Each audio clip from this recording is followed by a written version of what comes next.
और मैंने इस स्लाइड में भी कुछ की रेडी किए हैं, जस्ट 4 ब्रांचेस ऐड किए हैं जो आज के आपके लेक्चर में इंक्लूड है। ठीक है, तो सो आप लोगों ने ये जो नाम मैप है आपने अपने नोट पे ड्रॉ करना है with the title page, right. So book page number from 3, here is a different branches of biology and one is anatomy. First one is anatomy. Anatomy is the study of the inner organs of the body. Kidney, heart and liver. Actually यहाँ पे heart की जो spelling है ये गलत है, HEART. इसको आप जो है कर लीजिएगा। Heart इसके spelling की है HEART, heart. It's wrong. So anatomy क्या है? Study of inner organism. कोई भी ऑर्गेनिज्म है, कोई भी लिविंग थिंग्स है, उसकी जब हम अंदरूनी अज़ा की, उसके हम बॉडी के अंदर की जब हम स्टडी करते हैं उसे कहते हैं anatomy.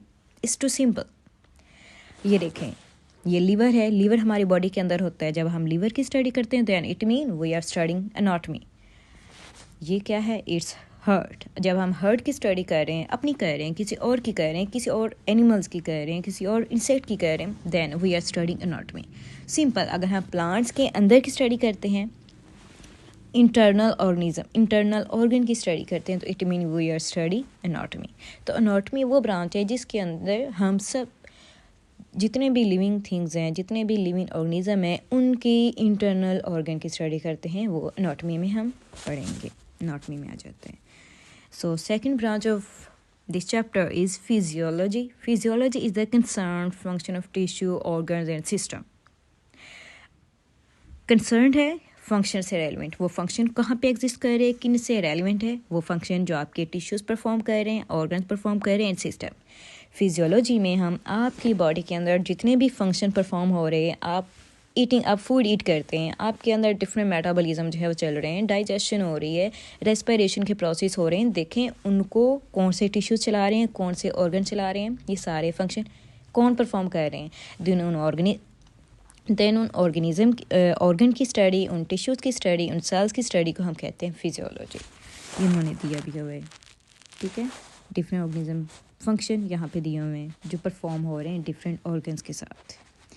And your third type of branch is embryology. Embryology studies the developmental patterns of the organism from zygote to the birth. Actually में एम्ब्रियोलॉजी है क्या? एम्ब्रियोलॉजी आपकी डेवलपमेंट हुई है, डिफरेंट और एनिमल्स हैं उनकी डेवलपमेंट होती है। पहले वो बहुत छोटे होते हैं, बहुत बड़े हो जाते हैं। जब वो छोटे होते हैं, वो कहाँ से उसकी रिप्रोडक्शन हुई है, तो जब रिप्रोडक्शन से before zygote to the birth जो हम स्टडी करते हैं, it's called embryology.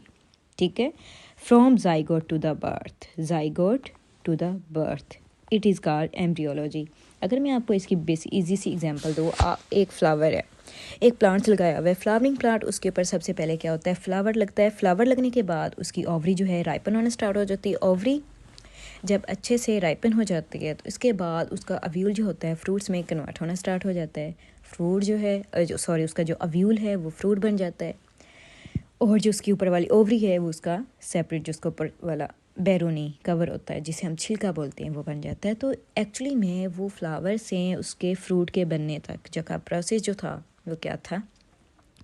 Zygote to the birth and it's embryology. ठीक है, इसकी भी प्रॉपर हम किसी भी ऑर्गेनिज्म की जब हम उसकी एवोल्यूशनरी स्टेज पे, उसकी रिप्रोडक्टिव स्टेज पे ज़ाइगोट टू द बर्थ जब हम स्टडी करते हैं तो it's embryology.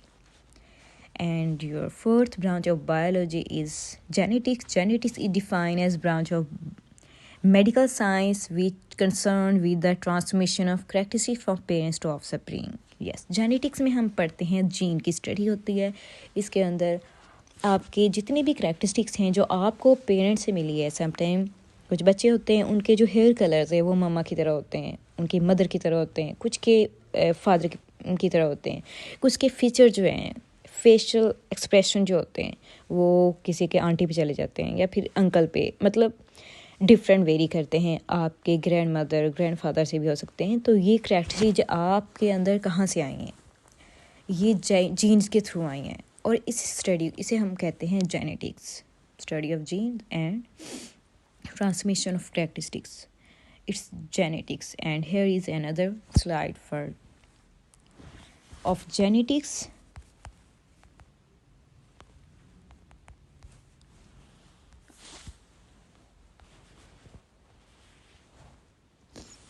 Genetics, the study of genes, heredity and genetic variation in living organism. It's called genetics. ये आपको क्रोमोसोम नज़र आ रहा है. आपने 8th क्लास में एक चैप्टर था हेरिडिटी, उसके अंदर में आप लोगों ने ये पढ़ा होगा बहुत अच्छे से. क्रोमोसोम्स होता है, इसके ये क्रोमेटिड्स हैं, इसके अंदर सेंट्रोमेयर होता है.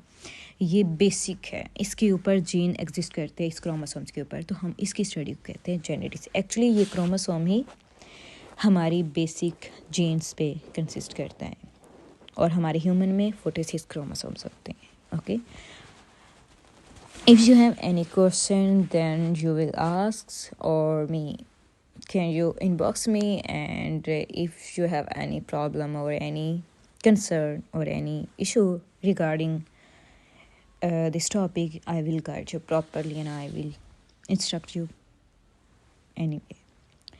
So here is home assignment today. First one is a make title page of chapter number 1 or your biology notebook. आपने title page बनाना है. title page आपने colorful with pencil, colourful pencil को use करते हुए अपना अच्छा स्टार्टर बनाए with diagram. आप इस चैप्टर के अंदर से कोई भी डायग्राम भी ले सकते हैं जो उसके ऊपर ड्रॉ करनी है. अदरवाइज जो मैंने इस स्लाइड में ऐड की हुई हैं आप उनसे भी कोई से ले सकते हैं. So and second your assignment is draw mind map for branches of biology from slide 7. Slide 7 पे माइंड मैप है, वो आपने ड्रॉ करना है as a homework. So do all your work with delightfully and inbox me your both assignment. I will check and give you lovely remarks. Have a good day. And thanks and best of luck. Take care all of you. Allah Hafiz.